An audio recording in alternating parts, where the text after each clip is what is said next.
Aujourd'hui j'ai envie de parler de la tétine et de petites astuces pour éviter de se relever la nuit pour lui remettre la tétine dans la bouche. En attendant, je t'invite à t'abonner, tu cliques sur le petit plus au niveau de ma photo et tu seras comme ça informé de toutes mes prochaines vidéos sur le thème de la famille, des enfants et surtout des bébés. Donc la tétine, moi ce que j'ai fait avec mon fils, et je le fais du coup avec ma fille, et elle a réussi encore plus tôt que son frère pour le coup, donc voilà, comme quoi chaque enfant est différent.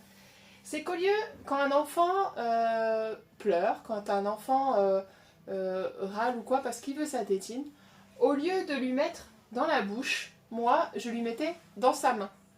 Ce qui fait que elle, hop, elle apprenait doucement. Alors au début elle mettait à l'envers, sur le côté, nanana.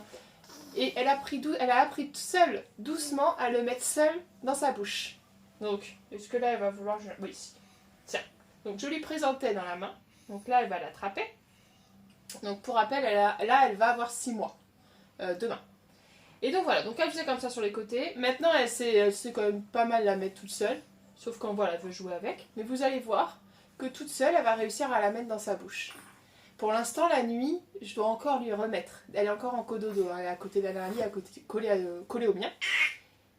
Mais pour l'instant, des fois, je dois encore lui remettre. Mais ça commence à arriver où elle récupère une tétine à côté d'elle et elle le met. Alors par contre, il faut avoir le stock de tétines. Il faut avoir quelques tétines qu'on met autour de bébé. Parce que déjà, d'une pour nous, moi la nuit, c'est à tâtons, hop, je chope la tétine et je lui redonne.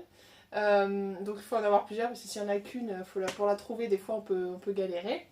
Mais quand il y en a plusieurs, c'est quand même pratique. Là, concrètement, elle l'a, sauf qu'elle joue avec. Mais elle a la tétine, bon, elle l'enlève un peu. Mais du coup, voilà, c'est vraiment l'habituer en mettant la tétine dans sa main. Et parce qu'on a tous, et moi je l'ai eu aussi, hein, c'est pour ça que je dis on a tous, je m'inclus largement dedans. C'est ce réflexe de hop, il veut la tétine, hop, on met dans la bouche. Mais du coup, ça leur apprend pas à lever de seul. Donc vraiment, voilà, mettez dans leurs mains. Et comme ça, ils vont s'habituer, ils vont apprendre à mettre la tétine seule dans leur bouche. Vous voyez qu'en même temps, elle fait la pratique là. Hein. Elle joue en même temps avec sa tétine, elle la remet, elle l'enlève, enfin voilà. Jusqu'au moment où elle va vouloir l'avoir juste dans sa bouche et elle va la garder. Donc voilà. Donc n'hésitez pas, vraiment, moi c'est vraiment ça que je vous conseille. Par contre, si important, si à un moment elle s'énerve, parce que si votre enfant s'énerve parce que non là, bébé veut vraiment la tétine dans sa bouche, ne laissez pas s'énerver, vous reprenez, vous lui mettez dans la bouche. Voilà. Il faut vraiment que ce soit un peu ludique et pas une expérience frustrante ou mauvaise expérience pour eux. Voilà. Si ça reste sympa pour eux, et ben c'est comme ça qu'ils vont apprendre de la bonne façon. Voilà. Et bah écoutez, bonne journée.